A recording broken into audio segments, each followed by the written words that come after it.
विविध जाती धर्माचा देश आहे. त्यातील काही जाती पुढारलेल्या होत्या, परंतु जगण्यासाठी लढणाऱ्या माणसांचं अस्तित्व निर्माण करण्यासाठी मुळातच या देशामध्ये दोन स्वातंत्र्य लढे लढले गेले. एक म्हणजे भारत स्वातंत्र्याचा आणि दुसरा म्हणजे उपेक्षितांचा हा वर्चस्वाद्यांच्या विरोधातला लढा. मुळातच स्वातंत्र्याचा लढा हा अनेक क्रांतिकारकांच्या बलिदानानं भारत हे स्वतंत्र झाला, परंतु हा उपेक्षितांचा लढा अर्थातच जगण्यासाठी लढणाऱ्या माणसांचं अस्तित्व निर्माण करण्यासाठीचा जो लढा निर्माण झाला तो डॉक्टर बाबासाहेब आंबेडकरांनी त्या लढ्याला पूर्णतः अर्थ दिला. अर्थातच हा डॉक्टर बाबासाहेब आंबेडकर आणि राष्ट्रनिर्मिती आपल्यासमोर मांडण्यासाठी उभा आहे. विचारपीठाहून गोविंद तुकाराम भान BJS महाविद्यालय पुण्याचा विद्यार्थी विचारपीठाहून विचार चिंतन करतोय भारत राष्ट्राची निर्मिती आणि डॉक्टर बाबासाहेब आंबेडकर. मित्रांनो, एक गोष्ट आपण प्रकर्षाने लक्षात घेतली पाहिजे की राष्ट्रनिर्मिती ही फटक्या तुटक्या सामान्य माणसांच्या मनात निर्माण होत असतं आणि त्याला आकार देण्याचं काम हे महापुरुष करत असतात. अगदी असं फटक्या तुटक्या सामान्य माणसाच्या मनात निर्माण झालेलं भारत राष्ट्र हे विविध भारतातल्या अनेक महापुरुषांनी त्याला आकार देण्याचं काम केलं. त्यातच प्रधानत्वानं अग्रगण्याने एक नाव घेतलं जातं, ते म्हणजे डॉक्टर बाबासाहेब आंबेडकर. मित्रांनो, भारत हा विविध विभागात संस्थानात विभागला गेला होता. हे संस्थानं विलिनीकरण करण्यासाठी डॉक्टर बाबासाहेब आंबेडकर कायद्यात्मक आणि घटनात्मक दृष्ट्या मार्गदर्शन करून ही संस्थानं जेव्हा भारतामध्ये विलिनीकरण करतात त्यावेळेला हा एकसंघ भारत होतो. अर्थातच भारत राष्ट्र निर्मितीसाठी बाबासाहेबांचं योगदान आपल्याला स्पष्ट होताना दिसतं. परीक्षक महोदय, ज्यावरती डॉक्टर बाबासाहेब आंबेडकर महात्मा गांधींना म्हणतात की mister Gandhi, I have no motherland. अर्थात हाच प्रश्न घेऊन जेव्हा डॉक्टर बाबासाहेब आंबेडकर हे इंग्रजांना सुद्धा म्हणतात की तुम्ही या देशाला स्वातंत्र्य देणार आहात, म्हणजे नेमकं कोणाला स्वातंत्र्य देणार आहात, कोणा जातीला कोणा धर्माला स्वातंत्र्य देणार आहात, म्हणजे इथला जो उपेक्षित शोषित वंचित जो समाज आहे तो शतकानुशतके गुलामच आहे. भारत देश जरी स्वातंत्र्य झाला तरी सुद्धा तो गुलामच राहणार आहे. मग ह्या गुलामांचं काय? ज्या वेळेला हा प्रश्न बाबासाहेब आंबेडकर उपस्थित करतात ना त्यावेळेला या देश हा कधीही एका विशिष्ट लोकांनी बनत नसतो, तर त्या तळागाळातल्या सगळ्या माणसांनी किंवा तळागाळातली जी माणसं जेव्हा एकत्र होतात, तळागाळातल्या माणसांचं अस्तित्व जेव्हा तयार होतं तेव्हा देश बनत असतो. अर्थात हाच तळागाळातल्या माणसांचा विचार घेऊन डॉक्टर बाबासाहेब आंबेडकर जेव्हा देश निर्मिती करतात त्यावेळेला म्हणजे अर्थातच भारत स्वातंत्र्याआधीही भारत होता, परंतु भारत राष्ट्र हे स्वातंत्र्यानंतर जन्माला आलं, म्हणून भारत राष्ट्राची निर्मिती म्हणत असताना ही गोष्ट आपण प्रकर्षाने लक्षात घेतली पाहिजे. परीक्षक महोदय, भारत राष्ट्राची निर्मिती आणि डॉक्टर बाबासाहेब आंबेडकर असं म्हणत असताना भारत राष्ट्राच्या निर्मितीमधून डॉक्टर बाबासाहेब आंबेडकर हे जर नाव काढून टाकले ना तर भारत राष्ट्राची निर्मिती शक्य नाहीये. कारण बाबासाहेब आंबेडकर ज्या अर्थी म्हणतात की मी प्रथमतः भारतीय अंतिमतः भारतीय, म्हणजे ही भारतीयत्वाची नाळ घेऊन जेव्हा बाबासाहेब आंबेडकर हितकरणी सभेची स्थापना असेल किंवा मूकनायक असेल किंवा बहिष्कृत भारत असेल यांसारख्या वर्तमानपत्रातून हा झोपलेला समाज जागा करण्याचं काम असेल किंवा इथला दलितांचा लढा असेल, अशा विविध कार्यातून जेव्हा डॉक्टर बाबासाहेब आंबेडकर या स्वातंत्र्यामध्ये किंवा भारत राष्ट्राच्या निर्मितीमध्ये अगदी संविधानाच्या निर्मितीपर्यंत जेव्हा बाबासाहेब आंबेडकर कार्य करतात ना तेव्हा ही भारत राष्ट्राची निर्मिती आणि डॉक्टर बाबासाहेब आंबेडकर यांचं योगदान आपल्याला सातत्यानं स्पष्ट होताना दिसत असतं.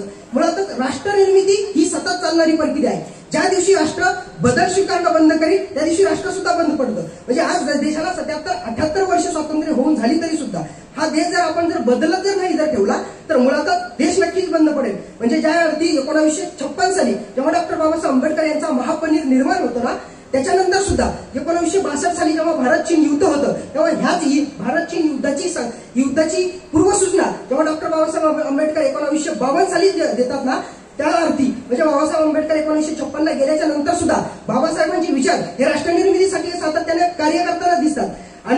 संविधानातली अनुच्छेद 340 हे मागासवर्गीयांसाठी आरक्षण लागू करण्यासाठी बाबासाहेब आंबेडकर त्यामध्ये घातलं होतं. त्याच अर्थी जेव्हा इथं ओबीसी आरक्षणाचा लढा लढला गेला म्हणजे बाबासाहेबांनी हा विचार आधीच मांडला होता, तो बाबासाहेब गेल्याच्या नंतर सुद्धा तसाच राहिला. म्हणजे बाबासाहेब आंबेडकर गेल्यानंतर सुद्धा बाबासाहेबांचे विचार हे राष्ट्रनिर्मितीसाठी काम करताना किंवा कार्य करताना दिसतात. 1991 साली जेव्हा भारतामध्ये जागतिकीकरणाचं धोरण आपण स्वीकारलं तेव्हा या जागतिकीकरणाच्या धोरणामध्ये मनमोहन सिंग यांनी हे धोरण तयार केलं. तेव्हा मनमोहन सिंग हे म्हणतात की अर्थतज्ञ बाबासाहेबांचा मी आदर्श त्यांच्या विचारांचा आदर्श घेतो, त्यावेळेला मी या राष्ट्रामध्ये कार्य करू शकतो किंवा इथली आर्थिक धोरणं मी निर्माण करू शकतो. मला सांगायचं काय, बाबासाहेब जरी शरीरानं अस्तित्वात जरी नसले तरी सुद्धा त्यांचे विचार त्यांचं कार्य त्यांनी मांडलेल्या प्रत्येक संकल्पना ही भारत राष्ट्राची निर्मिती करण्यासाठी आपल्याला आजतागायत ही प्रकर्षाने समोर येताना दिसतात. परंतु मित्रांनो, ज्या वेळेला मी हीच गोष्ट वर्तमानात विचार करतो त्यावेळेला या वर्तमानात दिवसेंदिवस दुःख विस्तारात जाणाऱ्या झोपडपट्टीतून मिरवली जाणारी मानवतेची नग्नता,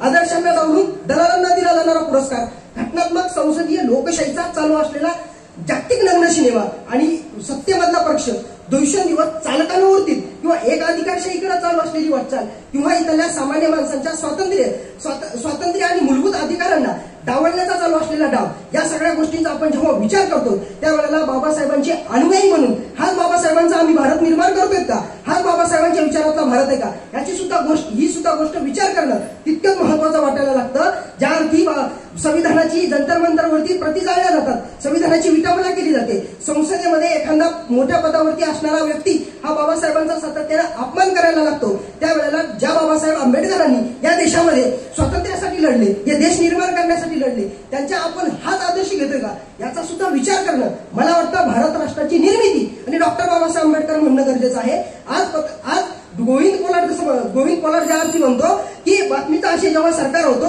कधी पत्रकार तर कधी शाहीर गिरफ्तार होतो, छाती ठोकपणे ज्याने व्यवस्थेची खबर छापली त्याच्यावरती आजही दिवसाढवळ्या गोळीबार होतो. ही गोष्ट जर आज भारताच्या 75-78 वर्षाच्या स्वातंत्र्याच्या जर कालखंडात होत असेल तर मुळात आम्ही कोणती भारत राष्ट्राची निर्मिती आणि डॉक्टर बाबासाहेब आंबेडकरांची काय विचार सांगतोय याचा सुद्धा विचार करणं मला वाटतं प्रकर्षाने गरजेचं आहे. शेवटी विषयाच्या शेवटाकडे जात असताना अमेरिका ज्या अर्थी बाबासाहेबाला human champion of human rights म्हणते, अगदी तेच बाबासाहेबांचे मानवतावादी विचार प्रत्येकाच्या अंतःकरणामध्ये रुजून तुटून जावा, प्रत्येकाच्या मनात आता एकमेकांबद्दल असलेला दुजाभाव, इथं धर्मग्रंथांना उच्चस्थानी ठेवून अंधश्रद्धा रूढी प्रथा परंपरेनं निर्माण केलेला द्वेष टाकावा प्रत्येकानं जाणून आणि करावी श्रद्धा उपासना भक्ती हरेक पानावर, ज्यात माणुसकीला जिवंत ठेवण्याच्या भावना संविधानातील प्रत्येक पानामध्ये आहेत. या देशात आता कुणीच करू नये संविधान वादनाची भाषा, कुणीच उपनयनाच्या पावित्र्यतेबद्दल गरज आणि कुणीच करू नये संविधानावर राजकारण करावी. गावातून वाड्या वस्त्यांवरून संविधानाची पारायण आणि रुजावा त्यातील एक अंश